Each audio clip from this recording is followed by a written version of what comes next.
कथेचे नाव आहे सखा भाग दुसरा. भाग पहिला पाहिला नसेल तर डिस्क्रिप्शन बॉक्समध्ये लिंक दिलेली आहे. आता पुढे. आज मनोहररावांच्या घरी आनंदाचे वातावरण होते. संपूर्ण घर दिव्यांनी फुलांनी सजवले होते. संगीताच्या तालावर लहान मुले थिरकत होती. प्रत्येकाच्या चेहऱ्यावर आनंद ओसंडून वाहत होता. त्याला कारणही तसेच आनंददायी होते. आयुष्याचा प्रवास एकत्र चालण्यासाठी आज दोन जीव एकत्र येणार होते. अमन आणि राधाच्या लग्नाचा सोहळा आज पार पडणार होता. अमन आज लग्नाच्या वेशभूषेत एखाद्या राजकुमारासारखा दिसत होता. नाजूक विणकाम केलेली शेरवानी, त्याला साजेसा पायजमा, डोक्यावर हिरेजडित फेटा. तर राधासुद्धा इंद्राच्या अप्सरेला लाजवेल इतकी गोड दिसत होती. तिच्या चेहऱ्यावरचा सालस, कोमल, नाजूक भाव अगदी खऱ्या राधेसारखाच वाटत होता. हॉलमध्ये जमलेले सर्व या नवीन जोडप्याला त्यांच्या भावी आयुष्यासाठी भरभरून शुभेच्छा देत होते. लग्न सोहळा आनंदात पार पडला. अमन आणि राधा पाहुण्यांसोबत स्टेजवर गप्पा मारत होते. अचानक अमनला त्याच्या आवडीचा सुगंध येऊ लागला. पाहुण्यांसोबत गप्पांमध्ये गुंग झालेला अमन आता भिरभिरत्या नजरेने हॉलमध्ये पाहत होता. तेवढ्यात एक मुलगी केसात मोगऱ्याच्या फुलांचा गजरा घालून वावरताना त्याला दिसली आणि आपसुकच त्याच्या मनाने नाव पुकारलं, मंजिरी. अमन तिच्याकडे जाणार इतक्यात ती मुलगी वळली आणि अमनची पावले जागेवर थांबली. ती मंजिरी नव्हती. अमन पुन्हा आपल्या जागेवर बसला. मात्र यावेळी तो पाहुण्यांमध्ये असून नसल्यासारखा होता. त्याचं मन वाऱ्याच्या वेगाने गावाकडे, वाड्यात, अमराईत, त्या प्रत्येक जागेवर अगदी सैरभैर होऊन धावत होतं, जिथे मंजिरी आणि त्याने आयुष्याचे काही सुखद क्षण घालवले होते. आपण आपल्या जिवलग मैत्रिणीला कसं विसरू शकतो यावर अमनला आता स्वतःचीच लाज वाटू लागली होती. इतक्या वर्षात आपण तिची साधी विचारपूसही केली नाही. जी साधा काटा टोचला तरी आपल्यासाठी अश्रू ढाळत होती. अमनचा पडलेला चेहरा राधाने बरोबर हेरला. मात्र आता विचारण्याची ही योग्य वेळ नाही असं समजून ती शांत बसली. लग्नाचा दिवस सरला आणि रात्र झाली. सगळे दमून गेलेले आपल्या खोलीत जाऊन निजले होते. राधासुद्धा आपल्या खोलीत अमनची वाट पाहत बसली होती. थोडं उशिराच अमन खोलीत आला. अजूनही त्याच्या चेहऱ्यावर म्हणावा तसा आनंद दिसत नव्हता. खरं तर आज त्यांच्या मधुचंद्राची रात्र होती. मात्र आज शरीराने जवळ येण्यापेक्षा मन जवळ येणं जास्त महत्त्वाचं होतं. म्हणून राधा जागीच होती. अमन आल्यानंतर बेडवर बसला. थोड्या वेळाने राधानेच बोलायला सुरुवात केली. अमन, काही झालंय का तुम्हाला? राधाच्या या प्रश्नाने विचारांच्या गर्दीत हरवलेला अमन भानावर आला. राधा खूप समजूतदार मुलगी होती. कित्येक वेळा अमनला निर्णय घेण्याच्या संकटातून तिने खूप समजुतीने बाहेर काढले होते. त्यामुळे अमनने राधापासून कधी काही लपवले नव्हते. पण इतक्या वर्षात मंजिरीच्या आठवणींची साधी झुळकही त्याला शिवून गेली नाही. त्यामुळे तिच्याबद्दल आजपर्यंत राधाला काही सांगितलं नव्हतं. मात्र आज अमनने तिला सर्व सांगणार होता. सांगण्यात काही गैर नव्हतं, कारण मंजिरी अमनची खूप जवळची मैत्रीण होती. पण अमनच्या नव्या आयुष्यात ती कुठेतरी हरवली होती. हो राधा, आज तुला काहीतरी सांगण्यासारखं आहे माझ्याजवळ. इतक्या वर्षात कधी सांगायचा योग आला नाही. त्याला कारण मी स्वतःच आहे. त्यानंतर अमनने आपली जिवलग मैत्रीण मंजिरीबद्दल राधाला सर्व काही सांगून टाकले. तिच्याबद्दल सांगताना तो कधी मोठमोठ्याने हसत होता तर कधी भावूक होऊन जायचा. राधामध्ये एकही शब्द न बोलता फक्त अमनला ऐकत होती. शेवटी मात्र तो जास्तच भावूक झाला आणि आपल्या डोळ्यातील आसवे पुसत खाली बसला. राधाने अमनची समजूत घालत त्याला आपल्या मिठीत घेतले. अमन आज आपलं मन मोकळं करून शांत निजला होता. राधा मात्र मंजिरीच्या विचारात जागीच होती. देवदर्शन, पूजा अर्चा करून अमन आणि राधा कुठेतरी फिरायला जायचा विचार करत होते. अमनने सहजच राधाला विचारले, कुठे जायचे राधा आपण फिरायला? अमनला वाटले राधा कुठेतरी बाहेर राज्य किंवा देशाचे नाव घेईल. पण राधाने जेव्हा गावी जाऊया का असे सांगितले तेव्हा अमन तिच्याकडे काही क्षण पाहतच राहिला. त्याच्या मनात राधाबद्दलचे प्रेम अजून घट्ट झाले. दुसऱ्या दिवशी दोघे गावच्या दिशेने निघाले. यावेळी मात्र अमनकडे स्वतःची गाडी होती. गाडी गावच्या हद्दीत जाताच अमनच्या डोळ्यापुढे त्याचा भूतकाळ सरसर सरकू लागला. लहानपणी आजोबांच्या गाडीत बसून पाहिलेले गाव आज बऱ्याच प्रमाणात बदलले होते. काही जुन्या घरांच्या जागी नवीन पक्की घरे आली होती. रस्ते सुधारले होते. काही नवीन सुविधा गावात आल्या होत्या. गावाचा बदललेला चेहरा मोहरा पाहत त्यांची गाडी वाड्यात दाखल झाली. वाड्यात दाखल होताच राधा हरखून गेल्यासारखी वाड्याला पाहत होती. शहरातल्या उंच इमारती आणि गर्दीच्या भागात वाढलेल्या राधाला हा मोकळ्या जागेत झाडांच्या कुशीत वसलेला वाडा पाहून खूप खूप छान वाटत होतं. शहरात गर्दीत कोंडलेलं तिचं मन हे मोकळं आकाश, मोकळं वातावरण पाहून पक्षाप्रमाणे हवेत झेपावू पाहत होतं. कितीतरी वेळ ती फक्त त्या मोकळ्या जागेचा आनंद घेत होती. अमन मात्र फक्त तिच्याकडे पाहत होता. रुक्मिणीबाईंनी लगबगीने तांब्या आणि भाकरीचा तुकडा आणून नवीन जोडप्याची नजर काढली. वाड्यात प्रवेश करताच एक थंडगार झुळूक राधाला स्पर्श करून गेली. बाहेर झाडाचे पानही हलत नसताना एवढा गार वारा कसा, यावर राधाला जरा नवलच वाटले. वाड्याच्या मध्यभागी आल्यानंतर राधाने गोलाकार नजर फिरून वाड्याला पाहिले. अमनसुद्धा वाड्याला डोळे भरून पाहत होता. कित्येक वर्षानंतर अमन आज वाड्याला पाहत होता. दोघांच्या आगमनाने वसंतराव खूप आनंदी झाले होते. दिवसभर वाड्याला आज एखाद्या सणाचे रूप आले होते. आज कित्येक वर्षांनंतर वाडा गजबजाट झाला होता. अमनला मात्र बाहेर जायची ओढ लागली होती, कारण ते वाड्यात येऊन खूप वेळ झाला होता. मात्र मंजिरी अजून आली नव्हती. अमन तिलाच भेटायला जाणार होता. दिवसभराच्या दगदगीने दमलेले सगळे लवकर झोपी गेले. उद्या सकाळी आपण लवकर जाऊ या विचाराने अमन लवकरच झोपी गेला. सकाळ झाली. सूर्याची किरणे तिरप्या चालीने खिडकीतून डोकावत होती. गावात दूरवर कुत्र्यांच्या भुंकण्याचा, गाई म्हशी हंबरण्याचा आवाज येत होता. वाड्याभोवतालच्या झाडांवर मात्र एकदम शुकशुकाट होता. जणू पाखरांना या वाड्याच्या आवरात येण्यास बंदी घातली आहे. राधाने लवकर उठून सगळ्यांसाठी छान नाश्ता केला होता. सगळेजण त्याचा मस्त आस्वाद घेत होते. सकाळी अमन लवकर उठून बाहेर फेरफटका मारायला गेला होता. खरं तर तो मंजिरीला भेटायला गेला होता. मात्र तिथे त्याला फक्त रिकामे घर, ओस पडलेले अंगण, वाळलेली झाडे भेटली. त्याला जरा नवलच वाटले. वाड्यावर आल्यानंतर त्याने फ्रेश होऊन राधाने बनवलेल्या नाश्त्यावर यथेच्छ ताव मारला. सगळं काही निवांत झाल्यानंतर न राहून त्याने आपल्या आजोबांना मंजिरीबद्दल विचारले. अमनच्या प्रश्नाचे खरं तर त्यांच्याकडे काहीच उत्तर नव्हते, पण काहीतरी सांगावे म्हणून त्यांनी ते गाव सोडून दुसरीकडे गेले असं सांगितलं. मात्र त्यांची भिरभिरती नजर आणि आवाजातील गडबड अमनच्या लक्षात आली. आजोबा नक्की काहीतरी लपवत आहे हे त्याला मनोमन वाटले. मात्र जास्त खोलात न जाता त्याने तो विषय तिथेच सोडून दिला. संध्याकाळी अमन आणि राधा बोलत बसले होते. मध्येच काहीतरी आठवून राधाला एकटीलाच हसू आले. अमनने तिच्या हसण्याचे कारण विचारले. अरे, दुपारी मी आबांच्या रेडिओवर गाणी ऐकत होती, तर प्रत्येक कॅसेटमध्ये एकच गाणं वाजत होतं आणि ते एका ओळीनंतर बंद होत होतं.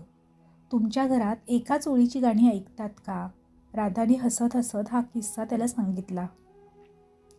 अमनच्या चेहऱ्यावर मात्र निराळेच भाव होते, कारण तो सुद्धा लहान असताना गाणी ऐकत होता. मात्र असं कधी त्याला जाणवलं नाही. राधाचं काहीतरी चुकले असणार म्हणून तसं झालं असेल. आपण रात्री निवांत ऐकूया, मग नक्की काय ते समजेल आपल्याला, असा विचार करत तो राधाशी इतर विषयावर गप्पा मारण्यात गुंग झाला. रात्री जेवणानंतर सगळे झोपी गेले. राधासुद्धा दिवसभराच्या कामाने दमली होती, त्यामुळे तीसुद्धा लवकर झोपली. अमन मात्र जागाच होता. त्याला झोप येत नव्हती, म्हणून तो वाड्याच्या मोकळ्या भागात आला. वाड्याच्या प्रत्येक कोपरा अंधारात गुडूप झाला होता. इकडे तिकडे पाहता पाहता सहज त्याची नजर रेडिओवर गेली आणि त्याला राधाने सांगितलेली गोष्ट आठवली. त्याने लगेच जाऊन तो रेडिओ हातात घेतला. त्यात एक कॅसेट घातली आणि सुरू केला. यावेळी मात्र दुसरंच गाणं वाजत होतं. तो कॅसेट बदलत होता. तरीही तिने जसं सांगितलं तसं काही झालं नाही. आता त्याच्या हातात तो लहान असताना जे गाणं आवडीने ऐकायचा ती कॅसेट होती. ती कॅसेट पाहताच त्याला मंजिरी आठवली. त्याने लगेच ती कॅसेट रेडिओमध्ये घातली आणि गाणं सुरू केलं. गाण्याची पहिली ओळ झाली आणि खटकन रेडिओ बंद झाला आणि कॅसेट बाहेर आली. त्याने पुन्हा गाणं सुरू केलं. मात्र ते पुन्हा पहिल्या ओळीनंतर बंद होत होतं. त्याला लहानपणीची गोष्ट आठवली, जेव्हा तो हे गाणं लावायचा मंजिरीमध्येच बंद करायची. असाच विचार त्याच्या मनात आलाच होता की अचानक त्याला मोगऱ्याचा सुगंध येऊ लागला. एवढ्या रात्री मोगऱ्याचा सुगंध पाहून त्याला विचित्र वाटू लागले आणि पुढच्या क्षणी त्याच्या कानावर एक पुसटसा आवाज आला, अमन. अमन भीतीने आजूबाजूला पाहू लागला. अंधारात अमन आवाजामागचे अस्तित्व शोधू लागला, मात्र तिथे कोणीच नव्हते. त्याला दरदरून घाम फुटू लागला. त्याला तिथून निघून जाऊ वाटू लागले, मात्र त्याचे पाय जखडून धरल्यासारखे झाले. अचानक तो रेडिओ पुन्हा सुरू झाला आणि पुन्हा तेच गाणं सुरू झालं आणि पुन्हा ती एकच ओळ आणि रेडिओ बंद. जसा रेडिओ बंद झाला तसा तो मोगऱ्याचा सुगंधही येईनासा झाला. अमनचे डोके भयानक जड झाले होते. तो कसाबसा आपल्या खोलीत गेला आणि गपचूप झोपी गेला. दुसऱ्या दिवशी अमन थोडा उशिरा उठला. त्याचे डोके जड झाले होते. तो उठून खाली वाड्याच्या मोकळ्या भागात आला तसा त्याला रात्रीचा प्रसंग आठवला. आपण रात्री जे पाहिले ऐकले ते खरं होतं का असा प्रश्न स्वतःला विचारत बाहेर पडला आणि अमराईच्या दिशेने गेला. अमन अमराईत गेला आणि इकडे वाड्यात राधा एकटीच होती. वसंतराव आणि रुक्मिणीबाई काही कामासाठी बाहेर गेले होते. राधा आपल्या खोलीत बसून पुस्तक वाचत होती की अचानक स्वयंपाकघरात भांडी पडल्याचा आवाज आला. तशी राधा स्वयंपाकघरात आली, पण तिथं कोणीच नव्हते. खाली फरशीवर एक तांब्या पडला होता. मांजर आली असणार असा विचार करून राधाने तो तांब्या उचलून मांडणीवर ठेवला आणि माघारी फिरली. राधा 2च पावले पुढे गेली होती की पुन्हा काहीतरी पडले. ती दचकून जागेवर थांबली. पुन्हा स्वयंपाकघरात जाऊन तिने पाहिले आणि तिला दरदरून घाम फुटला. थोड्या वेळापूर्वी जो तांब्या तिने उचलून ठेवला होता तो पुन्हा पडला होता. तिची भीतीने भरलेली नजर आता आसपास काहीतरी शोधू लागली. तेव्हा तिच्या मागे एक काळसर धूर निर्माण होऊ लागला होता. राधाला आपल्या मागे कोणाचे तरी अस्तित्व जाणवत होते. तिने गर्रकन मागे वळून पाहिले तर मागे कोणीच नव्हते. तो काळसर धूर क्षणात नाहीसा झाला होता. राधा जिन्याने वरती जाऊ लागली आणि तिला रेडिओचा आवाज आला. अमन असणार नक्की असं समजून ती तिकडे जाऊ लागली. जशी ती रेडिओ ठेवलेल्या खोलीत गेली तर तिथे तिला कोणीच दिसले नाही, पण रेडिओ मात्र अजूनही चालू होता. तिला आता त्या जागेची खूप भीती वाटू लागली होती. तिने कसाबसा जाऊन तो रेडिओ बंद केला आणि माघारी वळली की तोच पुन्हा रेडिओ चालू झाला आणि त्यात तेच एकमेव गाणं वाजू लागलं आणि एका ओळीनंतर बंद होऊ लागलं. त्यानंतर तिथे मोगऱ्याचा सुगंध दरवळू लागला. राधाला आता तिथे एक क्षण थांबणेसुद्धा अवघड होऊ लागले. तिचे हृदय जोरजोरात धडधडू लागले. तिच्यासमोर एक काळसर धूर येऊ लागला. राधाला आपल्या डोळ्यावर विश्वास बसत नव्हता. त्या काळसर धुराच्या जागी एक मानवी आकृती तयार झाली. जसे राधाने त्या व्यक्तीला पाहिले, राधाच्या तोंडून जोरात किंकाळी निघाली आणि ती खाली कोसळली. वाड्यातून किंकाळी ऐकू येताच अमन धावत वाड्यात आला. रेडिओ अजूनही चालू होता, त्यामुळे अमन सरळ त्या खोलीत शिरला. त्याने पाहिलं की राधा खाली बेशुद्ध होऊन पडली आहे. त्याने तिला उचलून आपल्या खोलीत आणले आणि तांब्यावर पाणी घेऊन गेला. राधाच्या चेहऱ्यावर पाणी मारू लागला. पाण्याचे काही शिंतोडे पडताच राधा हळूहळू शुद्धीवर येऊ लागली. पूर्णपणे शुद्धीवर येताच तिने अमनला समोर पाहिले आणि रडतच त्याच्या कुशीत शिरली. राधा, काय झालं? तू खाली बेशुद्ध कशी काय पडलीस? अमन जरा काळजीच्या सुरात तिला विचारत होता. अमन, मी आज एक भयानक गोष्ट पाहिली. आज मी एका मुलीला पाहिले, राधा केविलवाण्या आवाजात त्याला सांगत होती. मग राधाने खाली जे काही पाहिले ते सगळं अमनला सांगितले. ते गाणं वाजणं, त्यानंतर मोगऱ्याचा सुगंध येणं, हे अमनला काहीतरी ओळखीचे वाटू लागले. त्याचे मन भूतकाळाच्या दिशेने प्रवास करू लागले. जुन्या आठवणींची उजळणी झाली आणि त्यातूनच या घटनेची एक आठवण हळूच त्याच्या मनाने पकडली. मंजिरी. होय, मंजिरीच.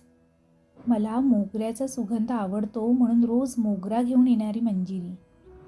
हे गाणं ऐकताच रागाने मध्येच बंद करणारी मंजिरी. अमनच्या मनात विचारांचे वादळ उठले होते. मंजिरी नेमकी कुठे आहे याचा शोध घेतलाच पाहिजे हा विचार करून अमन झोपी गेला. दुसऱ्या दिवशी अमन मंजिरीच्या घरी गेला. घर अगदीच मोडकळीला आले होते. बाहेर झाडाझुडपांनी आपले साम्राज्य वाढवले होते. घराचा काही भाग मोडून पडला होता. कर्र दरवाजा वाजवत अमनने घरात प्रवेश केला. घरात सगळीकडे जाळं आणि धूळ साचली होती. प्रत्येक वस्तू धुळीने माखली होती.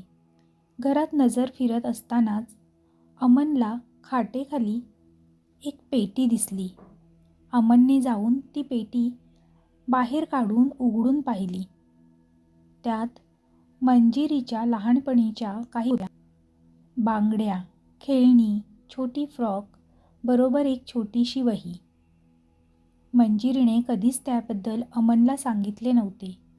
त्यामुळे अमनने उत्सुकतेने वही उघडली. त्यात बरेच काही लिहिलेले होते. अमन तिथेच जागा थोडी साफ करून बसला आणि ती वही वाचू लागला. वही वाचता वाचता अमनच्या चेहऱ्यावरचे भाव बदलत गेले. आपल्या डोळ्यावर विश्वास बसत नव्हता. शेवटी डोळ्यातले पाणी पुसत अमनने ती वही बंद केली आणि भरल्या मनाने तो घरी परतला. अमन वाड्यावर येताच त्याला राधा दारात उभी असलेली दिसली. आज मात्र ती वेगळ्याच रूपात होती. मागे 2 वेण्या बांधल्या होत्या.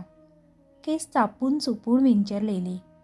अंगावर साडीच्या जागी ड्रेस होता. पायात महागड्या सँडल्सच्या जागी साधीच चप्पल होती. इतक्या दिवसात पहिल्यांदा तो तिला अशा रूपात पाहत होता. क्षणभरासाठी त्याला तिच्या जागी मंजिरीच दिसली. तिच्या चेहऱ्यावरचं हसू एकदम निराळं होतं. तिने धावत येऊन अमनला मिठी मारली. जणू काही आज पहिल्यांदाच त्याला भेटत आहे. अमन मिठी सोडवण्याचा प्रयत्न करत होता. मात्र तिच्या घट्ट मिठीतून तो काही सुटत नव्हता. कसेबसे मिठी सोडवून त्याने तिच्याकडे पाहिले तर तिच्या डोळ्यात त्याला वेगळेपणा दिसत होता. राधा अमनला घेऊन घरात आली. आज खोलीचे रूप काहीतरी भलतेच होते. खोली संपूर्ण मोगऱ्याने सजवली होती. बेडवर सगळीकडे फुले पसरली होती. राधाच्या वागण्यात असा कमालीचा चंचलपणा आला होता.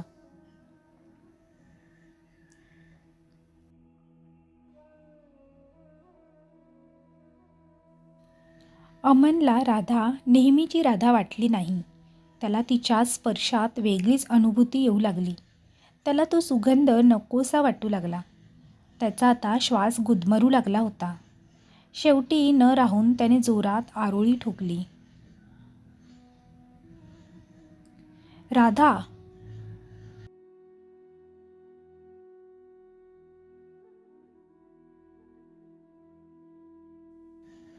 तशी राधा अचानक भानावर आल्यासारखी खडबडून जागी झाली.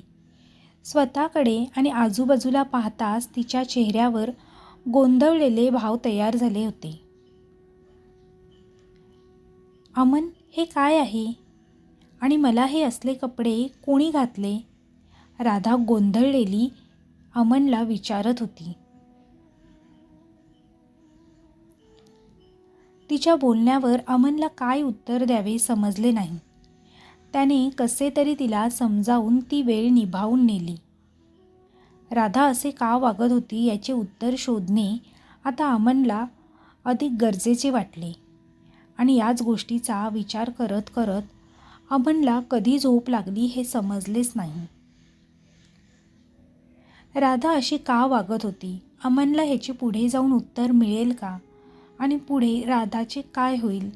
आणि त्याचप्रमाणे मंजिरी कुठे गेली हे अमनला समजेल का? हे सर्व आपण पाहणार आहोत पुढच्या भागात. तोपर्यंत जर तुम्हाला ही कथा आवडत असेल तर कथेला अधिक लोकांपर्यंत शेअर करायला विसरू नका. कथा आवडली असेल तर कमेंट बॉक्समध्ये कमेंट करून नक्की कळवा. चॅनेल आवडला असेल तर चॅनेलला नक्की सबस्क्राईब करा. पुन्हा भेटूया अशीच एक नवीन कथा घेऊन. तोपर्यंत सर्वांना धन्यवाद. Bye bye.